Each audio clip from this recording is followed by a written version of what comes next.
رب نے الی النحل شہد کی مکھیوں کو ان اتخذی من الجبال بیوتا، یہ کہ وہ پہاڑوں میں اپنا گھر بنائے، ومن الشجر اور درختوں پر، ومما یعرشون اور بلند عمارتوں پر، ثم کلی پھر وہ کھائے چوسے، من کل الثمرات ہر پھل میں سے، فسلکی پس لوٹے، سبل ربی کی ذللا اپنے رب کے بتائے ہوئے ہموار راستے پر، یخرج من بطونہا اللہ نکالتا ہے اس کے پیٹ میں سے، شراب پینے کی، مختلف الوانہ مختلف رنگ کی، فیہ شفاء للناس اس میں شفا بھی ہے لوگوں کے لیے، ان فی ذلک لآیہ یقیناً اس میں نشانیاں ہیں، لقوم ایسی قوم کے لیے، یتفکرون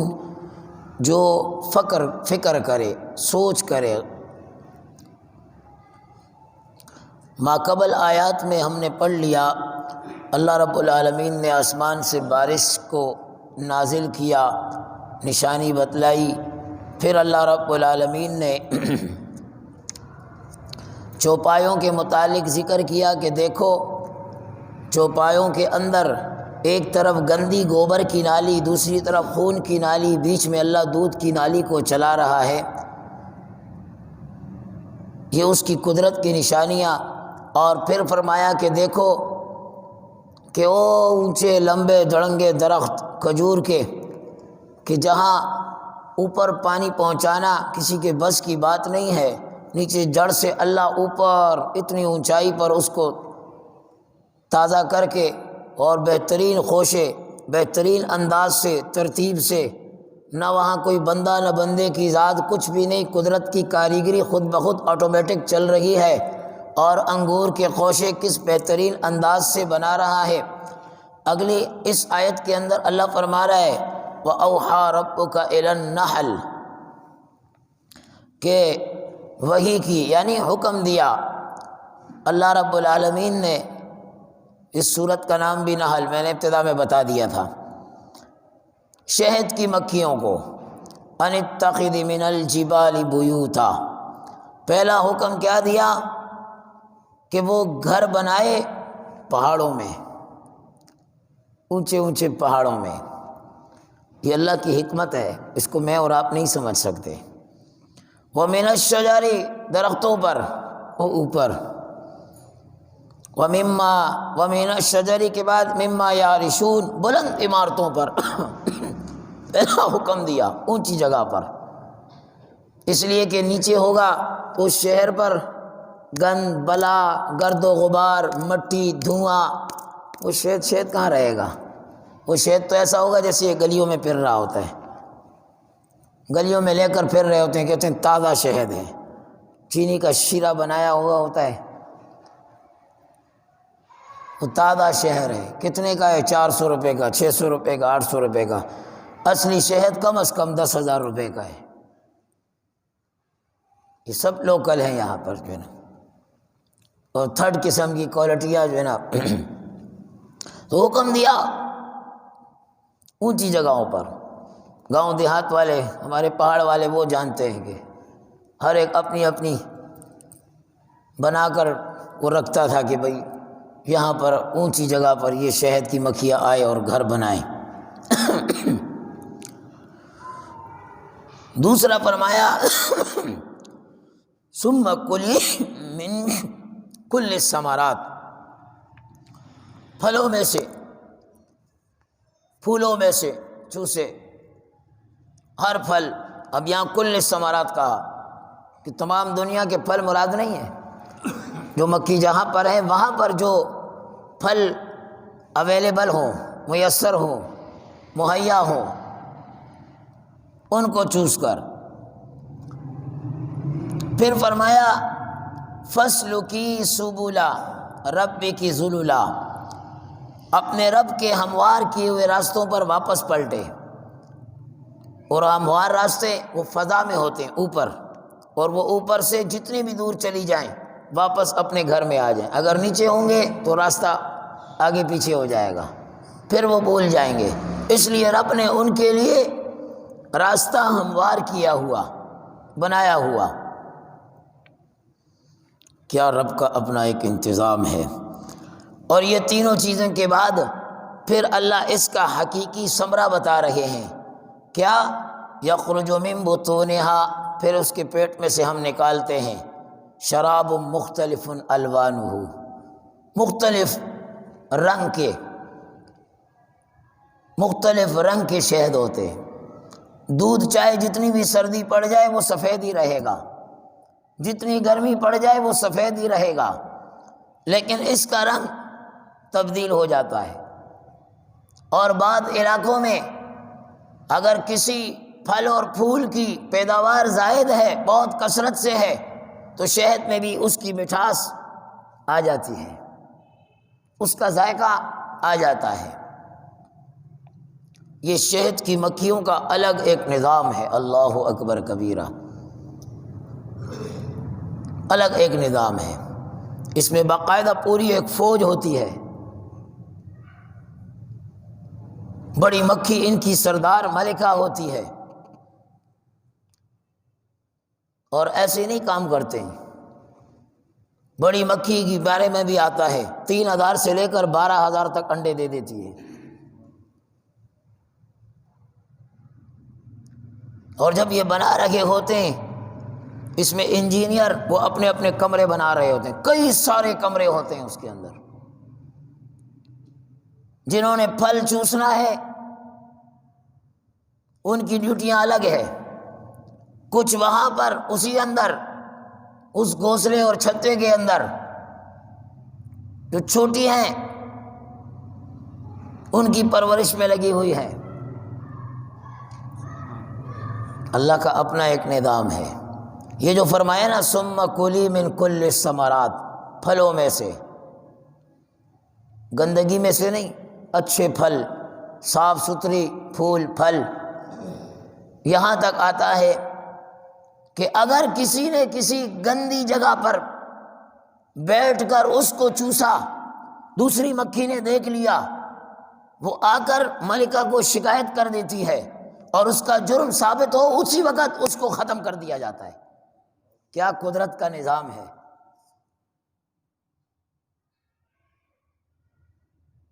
ہم اگر چاہیں تحقیق کریں، ہم سے پہلے بہت سارے گزر گئے ہیں۔ ارسطو کے بارے میں آتا ہے، یونان کا، نام اس کا ارسطاطالیس، افلاطون کا شاگرد تھا، حضرت عیسیٰ علیہ السلام سے کوئی 3000 سال قبل کا۔ اس نے ایک شیشے کا باکس بنایا،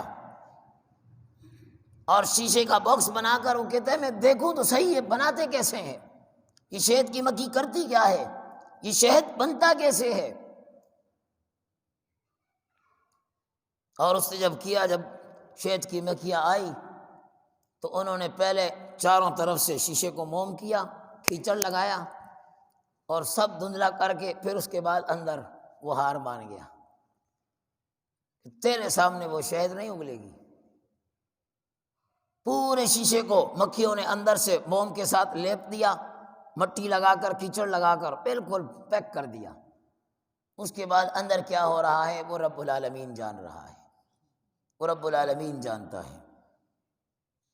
حضرت عمر فرماتے ہیں، حدیث میں آتا ہے ایک جگہ، الزبان کلھا فی النار یجعلھا عذابا لأہل النار الا النحل۔ جتنی بھی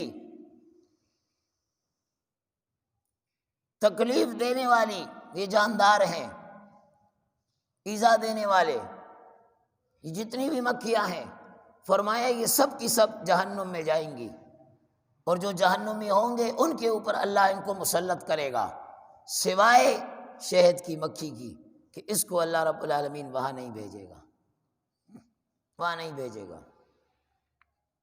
آپ علیہ الصلوۃ والسلام نے فرمایا کہ علیکم بالشفاءین العسل والقرآن، دو چیزوں سے شفا حاصل کرو۔ کون سی دو چیزیں؟ فرمایا ایک شہد ہے اور دوسرا قرآن کریم ہے۔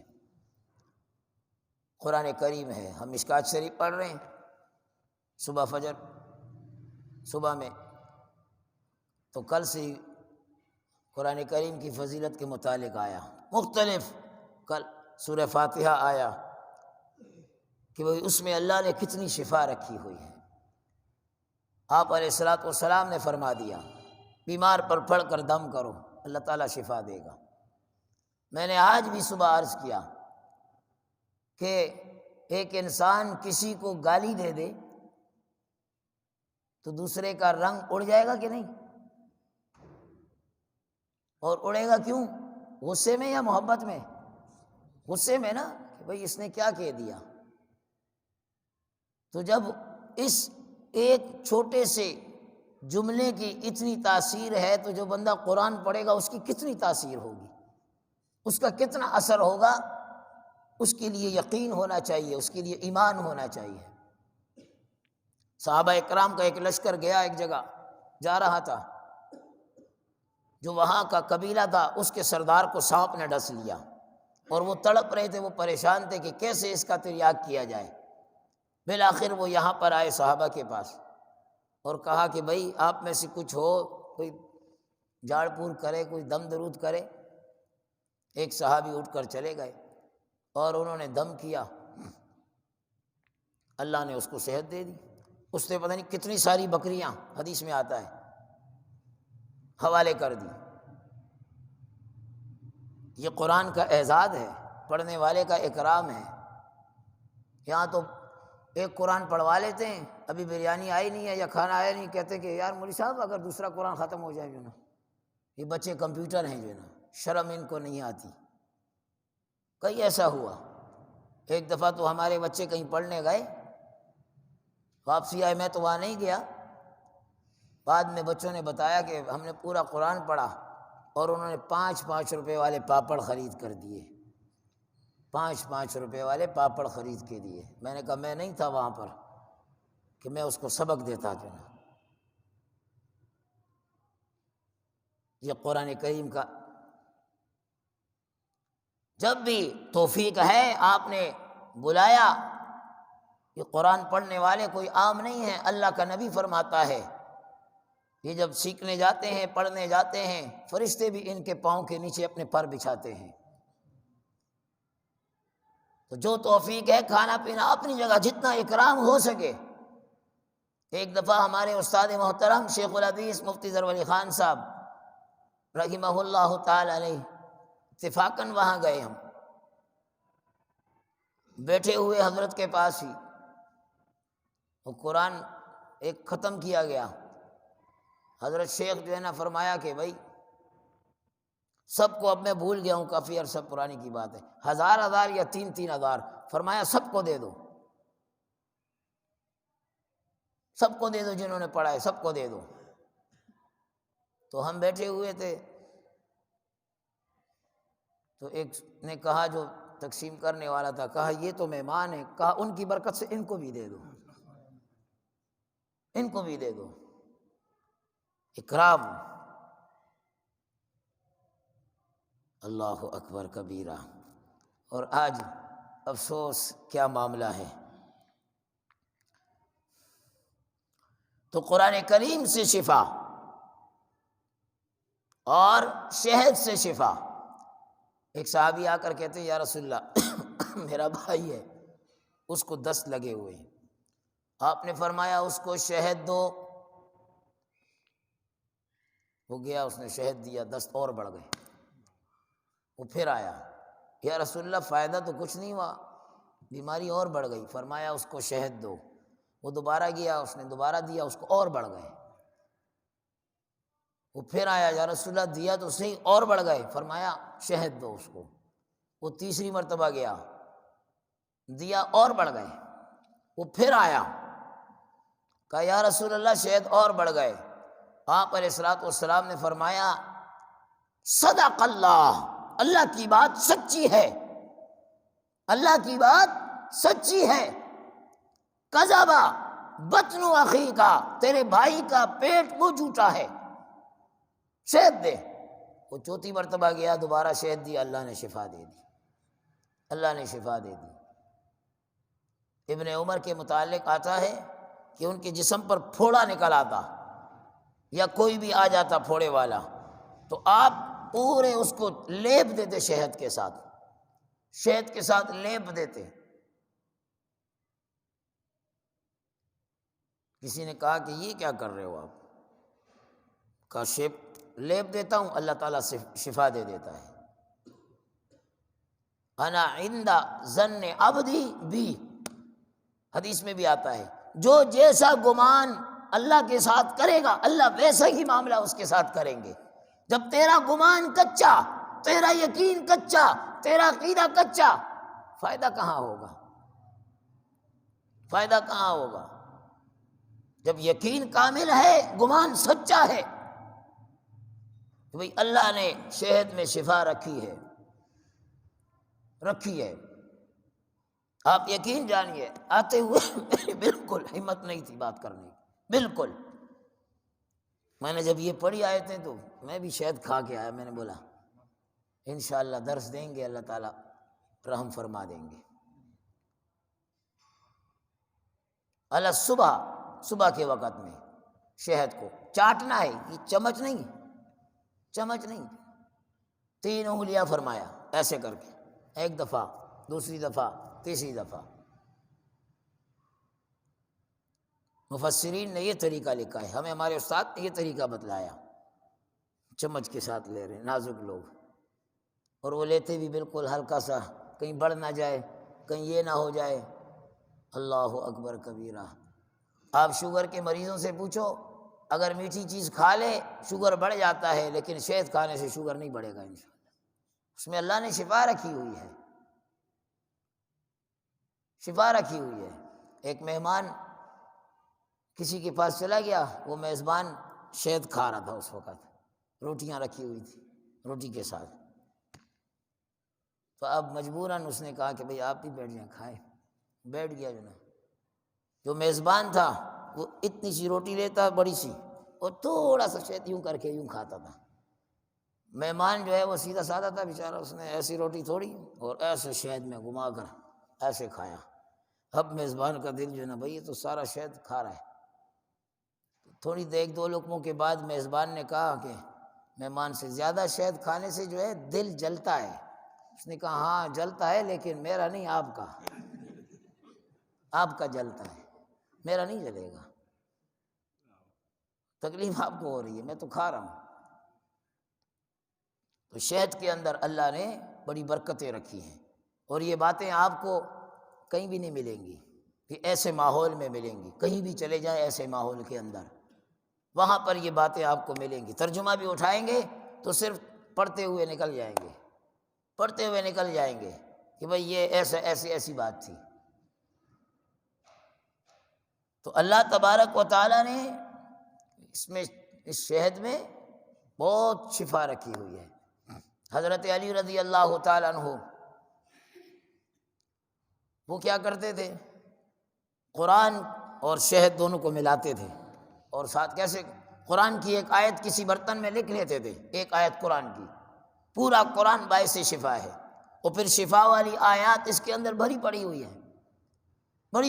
ہے۔ ایک آیت کو لکھتے تھے اور پھر بارش کا پانی لیتے تھے۔ آج ہم بارش کے پانی سے ناواقف ہیں، کتنا پاک پانی وہ اللہ کے پاس قریب سے آ رہا ہے۔ آپ میں سے کوئی ہے جس کے گھر میں بارش کا پانی ہو؟ میرے پاس ابھی بھی رکھا کرے، ہو جائے بچوں کو پلائیں، پیو، گھر والوں کو پلائیں۔ رب فرما رہا ہے وَأَنزَلْنَا مِنَ السَّمَاءِ مَاءً طَهُورًا، یہ رب کہہ رہا ہے ماءً طَهُورًا، یہ پاک پانی ہے، یہ اللہ کے قریب سے ہو کر آ رہا ہے بندے کے پاس۔ منرل واٹر کے پیچھے پڑے ہوئے ہیں، اور ہے کیا منرل واٹر، اس کی حقیقت آپ کو خوب پتہ ہے۔ تو حضرت علی بارش کا پانی لے کر اس سے اس آیت کو دھو ڈالتے تھے، اور پھر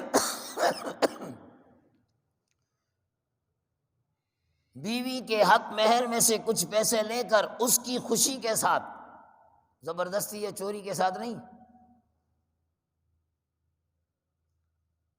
بیوی کو تو اختیار ہے کہ اگر شوہر پیسے نہیں دیتا اس کے پیسے چوری کر لے، جائز ہے اس کے لیے، یہ فقہ کا مسئلہ ہے، لیکن شوہر کے لیے نہیں ہے کہ وہ بیوی کے پیسے چوری کرتے رہے، دے بھی نہ اور الٹا اس سے لے، ہوتا ہے ایسا۔ تو اس سے وہ رقم لے کر 1 درہم اس وقت جو تھا اس کا شہد خریدتے، اور اس شہد کو پھر اس پانی میں ڈالتے تھے مکس کر کے، کہ آسمان کا پانی بھی ہو گیا، قرآن کی آیت بھی ہو گئی، شہد بھی ہو گئی، سب کو ملا کر پھر اس کو پی جاتے تھے۔ فرمایا بیمار کے لیے اللہ اس کو بطور شفا کے بنا دیتا ہے، اور شفا مل جاتی تھی، شفا مل جاتی تھی۔ تو بیوی کے حق مہر سے، ویسے بھی علماء نے لکھا ہے کہ اگر کوئی کاروبار شروع کرنا چاہتا ہے وہ اپنی بیوی کے حق مہر میں سے رقم لے کر شروع کرے، انشاءاللہ اللہ ضرور برکتیں عطا کرے گا۔ اب لوگوں کو پتہ ہی نہیں ہے کیا کرنا ہے کیا نہیں کرنا ہے۔ الامان والحفیظ۔ بہرحال فرمایا شہد کے متعلق، شہد کی مکھیوں کے متعلق کہ اللہ تبارک و تعالیٰ ان کے پیٹ سے نکالتا ہے، اور کیسے نکال رہا ہے۔ اس میں بھی لوگ لڑ پڑے کہ یہ لعاب ہے یا فضلہ ہے، جو بھی ہے اللہ ہمیں بھی سمجھا رہا ہے۔ اللہ نے بتلا دیا کہ یہ دنیا مکڑی کا جالا ہے، مکڑی منہ سے کیا نکال رہی ہے؟ لعاب نکال رہی ہے، جالا بن رہی ہے۔ اس دنیا کی حقیقت یہ ہے، لوگ ریشمی لباس کے پیچھے بھاگتے ہیں کہ یار یہ اچھا مہنگا لباس ہے، وہ دیکھو تو صحیح ریشم کا کیڑا اس کے منہ سے نکل رہا ہے، گند ہے، پھینک رہا ہے وہ، اور یہ بندہ، یہ انسان کہتا ہے کہ نہیں لباس ہے۔ شہد کی مکھی وہ نکال کر پھینک رہی ہے، اور یہ بندہ اس کے پیچھے پڑا ہوا ہے کہ بھائی بڑا بہترین ہے۔ موتی نکلتے ہیں، دریا کی مچھلی سیپی یوں کر کے باہر پھینکتی ہے، ان کے کسی کام کا نہیں۔ اللہ فرماتا ہے دنیا کی یہ حقیقت ہے، دنیا کی یہ حقیقت ہے۔ دیکھو اللہ نے شہد کی مکھیوں کا ذکر کیا، کیسے بہترین انداز سے، کیسا ان کا نظام ہے، کیسا نظام ہے۔ مختلف فوجیں کھڑی ہوئی ہیں ان کے اندر، کوئی غیر کو بھی گھسنے نہیں دیتے، اتنی بڑی بڑی سونڈ۔ یہ انسان کا چمڑا کتنا مضبوط ہے، انسان کا چمڑا کتنا مضبوط ہے۔ ڈاکٹر کے پاس جاتے ہیں نا جو انجیکشن لگاتا ہے لوہے والی، ایسے گھساتا ہے، بعض دفعہ وہ بھی غلط ہو جاتی ہے، پھر دوسرا لگاتا ہے، وہ گھسانے سے ہی ہوتا ہے، اس کے بغیر رکھنے سے ہوگا؟ اتنا مضبوط چمڑا اس میں گھسا رہے۔ اور یہ مکھی یہ جب ڈنگ مارتی ہے آرام سے ایسے، مچھر کو دیکھیں آپ یوں کر کے بیٹھ کر پورا اندر سونڈ گھسا کے پورا خون چوس لیتا ہے۔ کیا سسٹم ہے رب العالمین کا! حالانکہ اس مچھر کی کیا حیثیت ہے، پھونک مارو تو ادھر گر جائے، یوں کر کے مسل کر آپ ختم کر دو۔ وہ لوہے کا انجیکشن وہ گھسانا پڑتا ہے، اور یہ بیٹھتے ہی اللہ اکبر کبیرہ، کیا رب العالمین کا نظام۔ اس لیے مولانا شریف علی تھانوی صاحب رحمۃ اللہ تعالی علیہ فرماتے ہیں کہ کسی چیز کو حقیر نہ سمجھو، کسی چیز کو حقیر نہ سمجھو۔ حدیث میں آتا ہے بعض گرد و غبار والے لوگ ایسے بھی ہیں جو قسم کھا لیں اللہ ان کی قسم کو خالص ہونے نہیں دیتا۔ بظاہر تو وہ گرد و غبار والے چھوٹے نظر آ رہے ہیں، کوئی حیثیت نہیں، لیکن اندر وہ کیا ہیں آپ سوچ نہیں سکتے۔ پنجاب میں ایک جگہ ایک پروگرام میں شریک ہوا، مجھ سے پہلے مولانا خطیب اسلام، خطیب ایشیا، خطیب ابن خطیب مولانا یحییٰ عباسی صاحب دامت برکاتہم، ان کا بیان ہوا۔ آخر میں مجھے بیان دیا، میں نے بیان کیا، پھر دعا کی۔ میرے قریب میں ایک بابا جی بیٹھے ہوئے، دھوتی پہنے ہوئے۔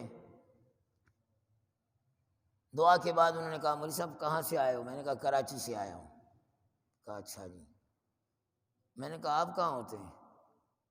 میں تو اس کو عام سے ایک آدمی، مجھے کہا کہ میں شیخ العرب والعجم مولانا حسین احمد مدنی صاحب نور اللہ مرقدہ ان کا شاگرد ہوں۔ میری زمین نکل گئی،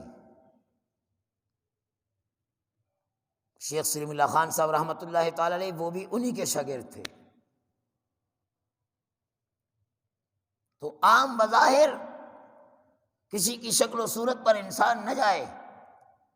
مولانا شیخ تھانوی صاحب فرماتے ہیں کہ یہ چیزیں اس کو حقیر نہ سمجھو، یہ چھوٹی چھوٹی چیزیں۔ ایک جگہ غالباً بات لمبی ہو جائے گی، مولانا امام غزالی رحمۃ اللہ تعالی علیہ نے مکاشفۃ القلوب میں غالباً دیکھا میں نے، حضرت موسیٰ علیہ السلام بیٹھے، اچانک ایک چپکلی گری، موسیٰ علیہ السلام بشری تقاضے کو ڈر گئے۔ فرمایا رب العالمین چونکہ کلیم اللہ تھے، اس کو بنایا کیوں ہے، کیا فائدہ ہے اس کا؟ فرمایا موسیٰ کیا کروں، یہ بھی روز پوچھتی ہے موسیٰ کو کیوں بنایا ہے۔ موسیٰ علیہ السلام فوراً سجدے میں، چونکہ پیغمبر تھے، انبیاء تھی، مقدس ہستیاں، بڑی ہستیاں، سمجھ بوجھ والی سمجھ بوجھ والی، اللہ اکبر کبیرہ۔